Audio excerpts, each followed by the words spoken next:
Magandang araw mga katits. Meron akong ibabahagi sa inyo mga katits ngayong araw na to. Ito ay tip ko sa lahat ng mga nagte-treasure yung mga kagaya natin na nagta-travel dahil naghahanap ng kayamanan. So ito mga katits, nakabihis ako. Meron akong dadaanan isang area na yung dalawang truck na karga-karga yung kayamanan mga katits ng mga hapon noon. Sabi ng kapatid ng lolo ko ay pinagulong na lang doon sa bangin. So ito mga katits ay lumang daanan na may mataas na bangin, tapos doon yung dalawang truck na pinagulong dahil wala na silang panahon para magbaon dahil marami ng Amerikano noon, giyera na. So pinagulong na lang, tapos pinasabog yung bangin para matabunan yung dalawang truck. Meron itong lumang swimming pool mga katits at merong lumang tubod, yung igiban ng mga hapon noon. So at lumang daanan. So ito at dito kayo mga katits pag nakarating na kami doon dahil nadaanan namin yung area. So ito ay tip ko sa lahat ng mga nagtitreasure from Agusan del Norte mga katits. Ito ay madadaanan nyo kapag kayo ay pupunta ng Surigao at pupunta ng Butuan, ay madadaanan nyo ito mga katits. So abangan nyo mga katits. Ayan mga katits, pero bago tayo pupunta doon sa sinasabi kong na area na may dalawang truck na pinagulong ng mga Hapones noon, sabi ng kapatid ng lolo ko, wala na daw panahon para magbaon sa kayamanan nila ng dalawang truck kasi napakarami yun. So mahihirapan sila at maabutan sila ng mga Amerikano. So ito, dumaan muna kami sa sentro namin at nag-snack muna kami, kasama ko itong misis ko.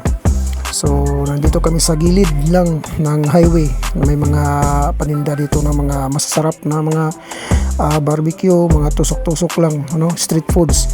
So yan, pagkatapos namin dito ay didiretso na kami doon mga katits. So yan, abangan nyo, update ko kayo pag nakarating na ako doon mga katits. Mga katits, nandito na ako sa area na sinasabi ko. So ito yung tubod yan. Itong tubod na to ay lumang-luma na to, tagal na. So ito yung kalsada, ayan, kita nyo may dumadaan na mga sasakyan. So yung pang-pang na yan, dyan sa kabila, puntahan natin yan. So ito yung itsura dito, ayan, mabato, papunta dun sa taas. So ito mga katits, so ito yung lumang balon na tubod dito sa gilid ng highway, bagong kalsada. Ito ay napakaluma na, batang-bata pa ako. Yung hindi pa masyadong naayos yung kalsada ay nandyan na yan. So alam niyo ba mga katits na dyan bawat dumadaan na mga sasakyan dyan ay dyan sila umiinom. So hinto sila, dyan sila umiinom. So itong mga bato na nasa gilid mga katits, nasa malapit lang, ay may mga formation ito. May mga forma yung bato. Ayan, may dalawang butas. At saka yung sa itaas ay parang triangle na malaking bato na malapad. Ayan.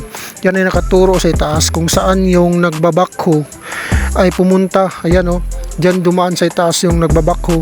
At alam niyo ba mga katits na mayroong history yan.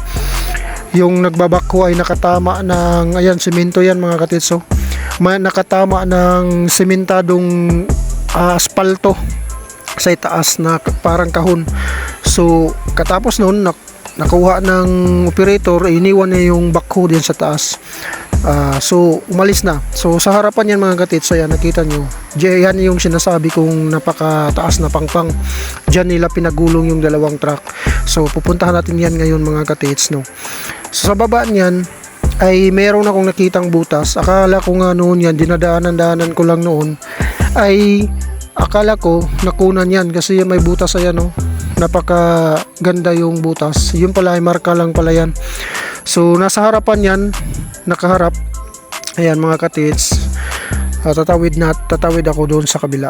So yung sinasabi ko, yan yung pangpang.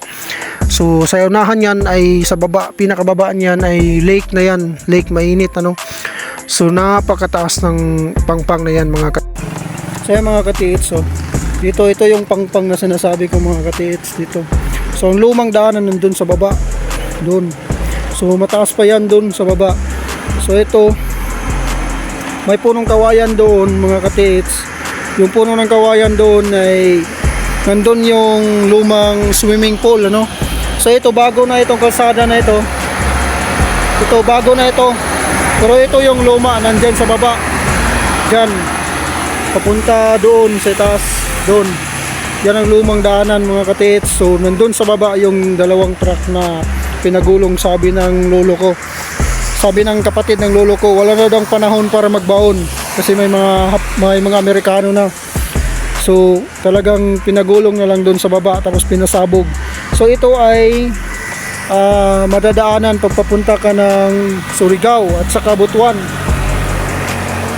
So pag dadaan ka dito, mga katiits, ay pwede nyo itong daanan.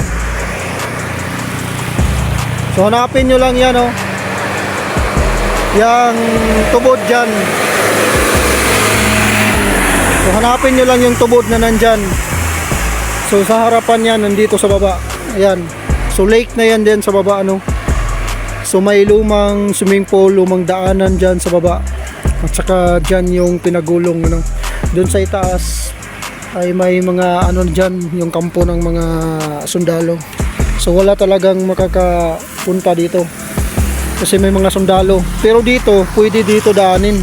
Kaso mataas ito, matarik papunta sa baba. So yun lang, mga katits, no.